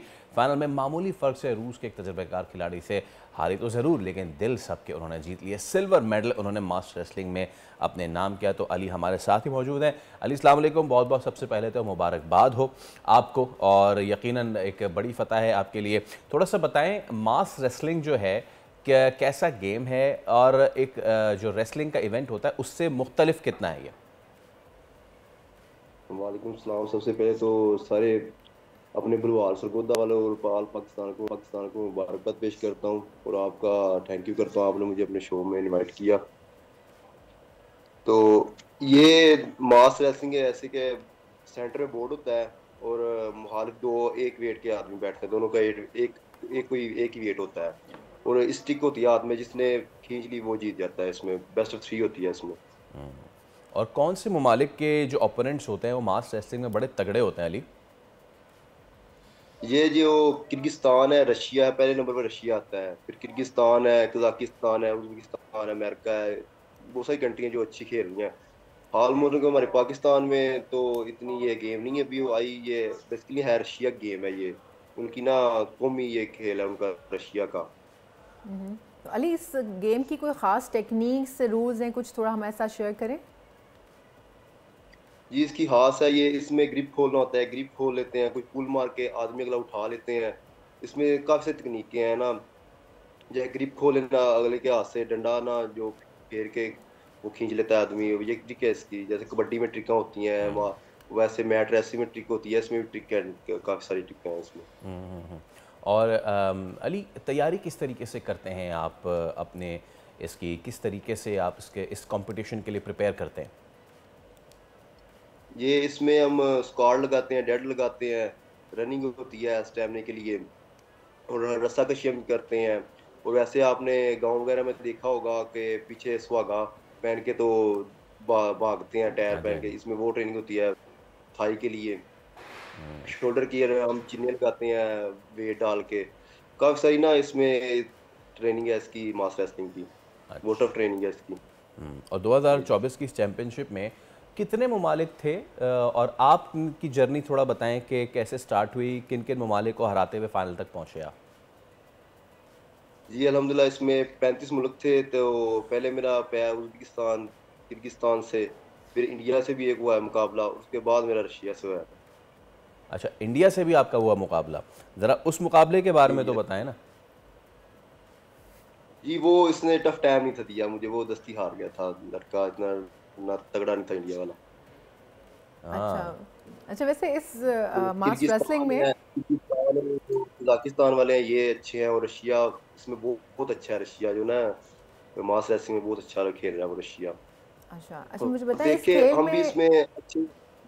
इस खेल में सिर्फ मर्द हजरात ही पार्टिसिपेट कर सकते हैं या खवातीन भी पार्ट ले सकते हैं? हमारी 3 खवातीन भी गई थी, हमारे गुजरात से गई थी और वो एक बहावलपुर से है, काफ़ी गई थी खवातीन भी। पर जो हमारी फैसिलिटी है ना, ये फैसिलिटी पे डिपेंड करता है सारा ना, हमारे पास वो फैसिलिटी नहीं है जो उनके पास, उनके लेडी के पास या उनके मर्दों के पास जो है ना, वो एक नौकरी शुदा सब नौकरियाँ उनके पास वो खेल रहे हैं। मैंने ना वहाँ कुछ दिन रह के मैं उनके साथ ट्रेनिंग करके आया हूँ, काफ़ी दिन ना मैं वहाँ रहा हूँ मैं, तो वो ने मैंने देखा है हमारे पास वो फैसिलिटी नहीं है जो उनके पास है। देखिए मेरे पास नौकरी नहीं है, मैं अपने मदद की तरह खुद ट्रेनिंग करता हूँ, ठीक है। अब जो खुराक है मेरी डाइट वगैरह, जो मैं कोई भी गेम करनी है मैंने खुद करनी है, ठीक है। या मेरे उस्ताद हैं वो जितनी मेरे साथ हेल्प कर सके, अंसर इकबाल साहब हैं, राजा कदीर हैदर साहब हैं। ये हमें बहुत टेंशन होती है, ये मुकाबला जब आता है तो हमें सर तो पहले होता है कि हमने ना डाइट अच्छी अपनी करनी है, ट्रेनिंग अच्छी करनी है, वो हम नहीं कर पाते। क्यों नहीं कर पाते? कि हमारे पास कोई फैसिलिटी नहीं है, हमारी गवर्नमेंट कुछ नहीं रही, कोई हमारा ये बस देखिए हम खेलते हैं तो ये सारा डिपेंड, जो सारी जो कारकर्दगी है पाकिस्तान को जाती है, जो हमें पाकिस्तान ही पूछ नहीं रहा, ठीक है, गवर्नमेंट ही पूछे हमें पूछ रही। ज़रा अभी मैं खेल के आऊँ, किसी मेरे साथ रब्ता नहीं किया है, कोई हमें गवर्नमेंट ने पूछा नहीं, किसी ने हमारे कोई अपने जो MN है MP है, किसी ने हमारे साथ बात नहीं किया। ये अली ये बिल्कुल है, लेकिन इसके बावजूद अगर आप जीत के आ रहे हैं तो आपका टैलेंट माशाल्लाह बड़ा ज़बरदस्त है। Thank you so much Ali, ਤੁਹਾਨੂੰ ਬਹੁਤ ਤੁਸੀਂ ऐदा ही पाकिस्तान का नाम जो है रोशन करते रहे हो। बाय द वे जाने का तो वक्त हो गया, जाने से पहले आपने पूछा था कि खातन भी इसमें पार्टिसिपेट करती हैं, खातन कर सकती हैं, कोई इरादा है? फिर ये छीना झपटी वाले गेम तो पूछ रही हूँ, छीना झपटी वही है ना, वो एक रॉक होती है उसको आप जानते हैं। तो जब तक सोनिया ये फैसला करती हैं कि 2025 के मास रेसलिंग में पाकिस्तान की नुमाइंदगी ये करेंगे या नहीं, तब तक हम आपसे लेते हैं इजाज़त और रखिए अपना ख्याल। मैं कोशिश करता हूँ कि ये जो है ना, जो इन्होंने बात की है वो उस पर कायम रहेंगे, इन्होंने मजाक में नहीं की। अल्लाह हाफ़िज़। कल हाजिर होंगे, खुदा हाफ़िज़। अल्लाह हाफ़िज़।